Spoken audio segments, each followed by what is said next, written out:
Oh, look, see there? There's CF. Look at the wheels. Look at the back of the shirt. Look at the picking up. When you see Hills touching the back of your fanny, that means you're pedaling down the road. Right. Fowler was a hero today on that football field. We lost the game. We lost the game. You did lose. You got a little bit of action on that touchdown that was caught on you. You got up. Yeah, Darrell Green gave me a little look. Oh, that's all right.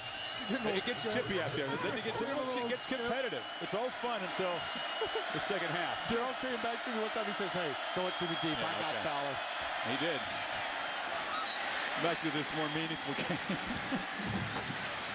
Now, I wonder, as we watch Johnson, what he would think, getting yanked, a couple 3 and outs, and he's yanked. And McGee did get into a rhythm for a while, and Johnson comes back in and throws a touchdown, and he's the guy going forward, but maybe a little chafed at not being given him more of a chance tonight in this game. Well, Gerard Johnson has had a very good season. He really, 20 touchdown passes this year. It's a school record. He's only a sophomore. He's got 2 years to go. He's going to bounce back. It's important, though, he finishes this game off strong to head into the offseason. Fires, short pass, complete. And I think that, for a guy who worked at tight end, they weren't sure McGee would get started the season as a quarterback. Johnson was working at tight end, gets a chance at quarterback, and then it'll be interesting going forward. I mean, the Aggies, next year off this 4-8, any chance of making a run, of challenging the contenders in this division? No, you would not realistically say that. They're going to be young again. They're going to bring some young kids in that are going to be highly rated, but they're still going to be freshmen that they're going to be using next year. A lot of young football players. It'll take a couple of years. He certainly looks the part, though. And he takes off downfield as a first down out near the 50. Well, a 40-point game inside of a minute and a half. Texas knew they needed style points. In your opinion, is this a strong enough statement that the last thing that they can do before this weekend and the posters weigh in? In my eyes, they have dominated this football game, and they're back to being where they were. I like what they did. I'm with you. I'm very impressed. I don't need to see the score up in the 60s to be impressed of domination. We've watched this game now the entirety of the 60 minutes. This has been about as dominant of a performance as you can have as a football team. Yeah, this is not a good A&M team, but you rarely see beatdowns in this rivalry. It's the second largest margin of victory in series history. In 1898, it was a 48-0 game. The rivalry was only about 4 years old then. Yeah, but I have to tell you, though, that's my feeling. I don't think that's what the pulse of the country will be on this, though. Well, I think the pulse of the country is that Oklahoma looked really impressive against Texas Tech. Because it's hard to ignore 65 points scored on the then #2 ranked team in the country. They could hang a bunch on the Cowboys, too, Saturday night. And that is reality. That's human perception. And a short catch by Fuller, and he's down inside the 30. Now, who were, Lance McElhenney, your former quarterback at SMU? Yeah. He's a voter in the Harris poll, so he's got his 4 young kids as the bucket makes its way towards Mack Brown. And you guys like Tony Collins, Al Del Greco, Travis Prentice from Miami, Ohio, great. Plus, Jackie Sherrill here tonight, Gene Corrigan, legends like Roy Kramer. All great people. They all know football, and they're part of that 114-person panel in the Harris poll, and their opinion counts a lot, as well as the 61 coaches who vote. I love those guys, and I love Lance, but they don't know enough college football to be voting and having that big an impact on the system. Johnson buying time, scrambling around, trying to make a play here, heaving it downfield, and almost intercepted. Chance for Curtis Brown to make a play, couldn't come up with it. Are you calling your guy out, huh? Lance McElhenney does not know enough college football? I know he's got young kids. He's got games to attend on the weekend. He watches a game on the weekend. These guys in the Harris Bowl watch a football game. You need to have people in there with a system like it is that understand coast to coast. You need to know what Washington, Florida. Craig, listen, we vote in the AP. We watch a million games. I'm not sure I could tell you that Texas or Oklahoma or USC or even Penn State, it's tough to split hairs. You have to make a subjective judgment. That's the lunacy of the system. Nobody knows. So you don't know. I don't know. Al Del Greco doesn't know. But it's hard on you and me. Imagine them. No one knows. It's just an opinion.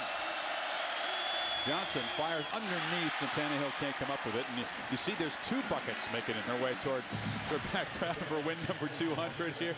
Little mixology on the sidelines there with the Gatorade. You like the strategy? They have a diversion. Well, yeah, or is there a designate cooler? You know, you got to have one for the designate. Fake with one and go with the other. No, you got 2 guys there. You got Mack on the left, and you got Muschamp over on the right. You know, you need to have guys near the coaches, kind of blocking and shading that peripheral vision. The last thing you want is the coach turning around and seeing the bucket come right at him. Now they bring pressure on Johnson. And one more sack for Muschamp's defense.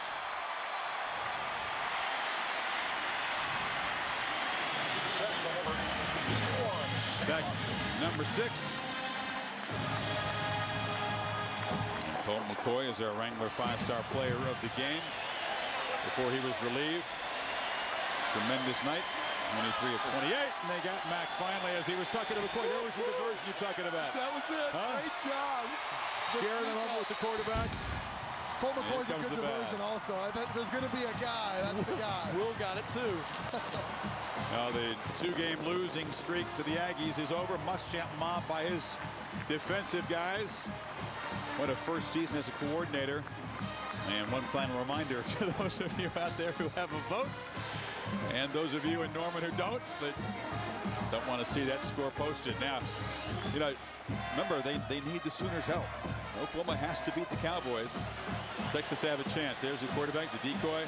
Hey, coach, great year. Hey, great. Hey, here it goes. Oh, he's sneaky. You get a bat, too.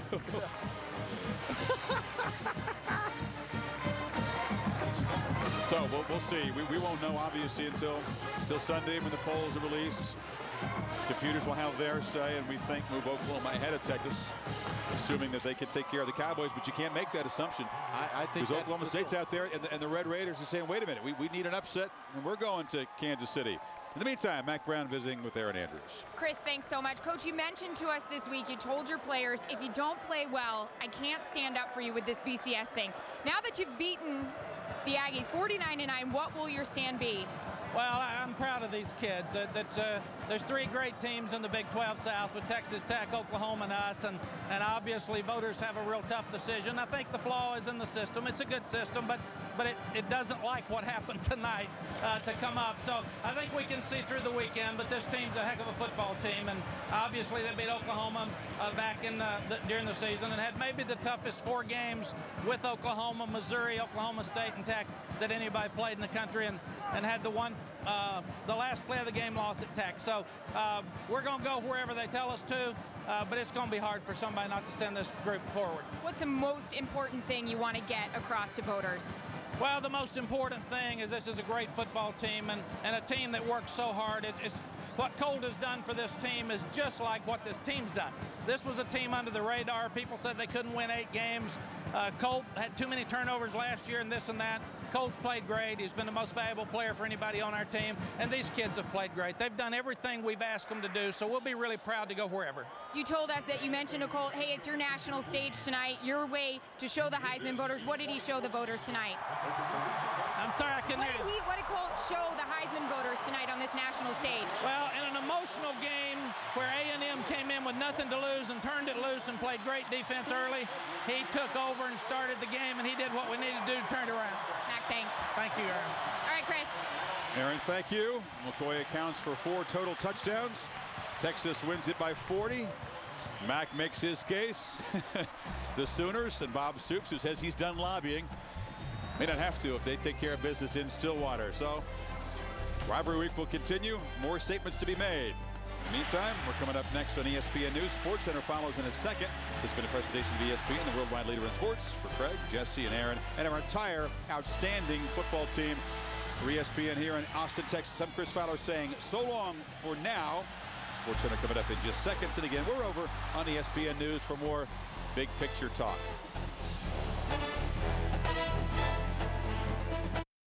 All right, number 2 Texas home to Texas A&M, and if you had no idea how American college football worked, you would think that if number 2 Texas keeps winning, they would eventually play for a championship. But that's not the case. The BCS ranking is made up of the coaches poll, the Harris poll, made up of 300 folks, former players, coaches, media people, administrators, and 6 computers. Oklahoma already ahead in the human polls, and if they win on the road against number 12 Oklahoma State, the computers will be smitten with the Sooners, and the Longhorns will be a long shot for the Big 12 title game, and thus the BCS title game. They need a lot to happen. They could beat A&M 287-4, and it probably wouldn't help. Oklahoma and Texas Tech have them both lose. Two-way tie, and Texas Tech goes to the Big 12 title game. Don't forget about that. Colt McCoy, he's trying to put on a Heisman show all by himself Thursday night. And 14-yard score there after hooking up with Cosby. 7-0. Watch it again. McCoy, he'll sell the fake and goes up the middle for the score. Okay, 3rd down, defense transition. Late or in the first quarter, 3rd long for the Aggies. Incomplete. Defensive coordinator Will Muschamp loves it. Watch Brian Orakpo there with the pressure on backup quarterback Stephen McGee, forces him in there, and heads up, coach. Colt McCoy, number 12. Heisman race is very interesting this year. Look out.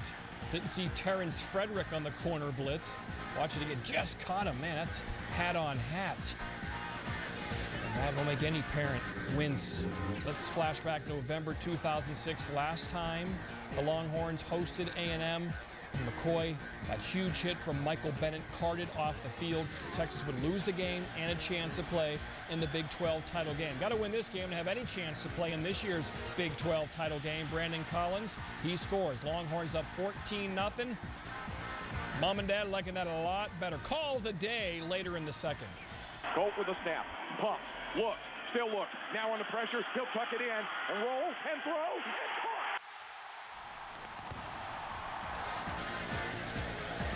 Longhorns up 21-3 at the half. 3rd quarter, again, McCoy fakes a handoff. 12's going to score again. And Texas, they do all they can, winning 49-9.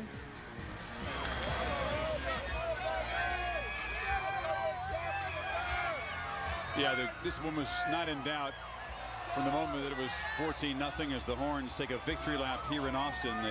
Beating is the 2nd worst in series history, and they've been playing 115 meetings now. The tower lit up in Austin, but you know, what will the tote board look like in the BCS computers and in the Harris and coaches poll when the weekend is done? Texas involved in that close battle with Oklahoma. Sooners a chance to make a statement in Stillwater on Saturday, but Texas needs Oklahoma to win to have a chance to get to Kansas City, or else Texas Tech goes. All right, so I back up and I look at this game here. My expectations coming in were to see a very feisty Texas A&M football team. It's a rivalry game. They've won the last 2 against the Longhorns and blown their seasons.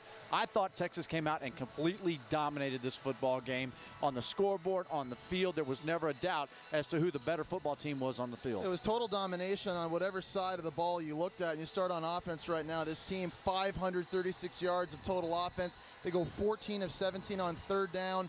Colt McCoy, 311 yards passing. He accounts for 4 touchdowns. On the flip side, defensively, 6 sacks. Yep. And they hold Texas A&M to minus 24 yards rushing. That is utter domination, regardless of what side of the ball you're looking at.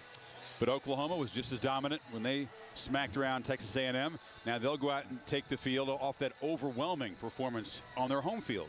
Can they do the same thing on the road? Because in this division, no one really has a signature road win yet. Can Oklahoma produce that? Key point, Chris. Very good point there. I mean, it's going to be tough in Stillwater. Oklahoma State's fans will be ready. Zach Robinson leads an offense that is outstanding and can score points. I've got the mindset that Oklahoma's football team has really evolved over the last several weeks. This is a football team that knows exactly what they've got to do to accomplish to win football games, and Sam Bradford is a great football player leading their offense. I don't expect them to slow down at all. Well, Brett Venables, the defensive coordinator for Oklahoma, and Bob Stoops last week did such a good job against Mike Leach and Texas Tech, holding them to only 21 points. So can they do it again on the road against guys like Zach Robinson, Kendall Hunter, Des Bryant? The defense has stepped up, and again, is this team evolving? They're hot right now. Tough challenge, though, on the road. Yeah, there was a completely different Sooner defense that shut down Harrell and Crabtree that we'd seen in the entire season. Can they do it again? Can Hunter contribute? He's not 100%. Can that Oklahoma defense show up again and play that well 2 weeks in a row against an offense that it may be just as tough to stop as Texas Tech? I think, though, from this standpoint, I'm going to say I'm an Oklahoma guy here. Brent Venables has a team that he had to work with. He lost a defensive lineman. He lost a linebacker. He had a young, inexperienced secondary, right? So all of a sudden they have that kind of success against Texas Tech and Graham Harrell. They're going to build off of that. You know they've got tons of confidence. However, every time this season that we've jumped on the bandwagon of a football team, they've fallen down. Really? Every time we went through USC, we went through Texas, Okay. Texas Tech. You're on a little bandwagon, just your little wagon. Yeah, maybe I was on the wagon. I've been on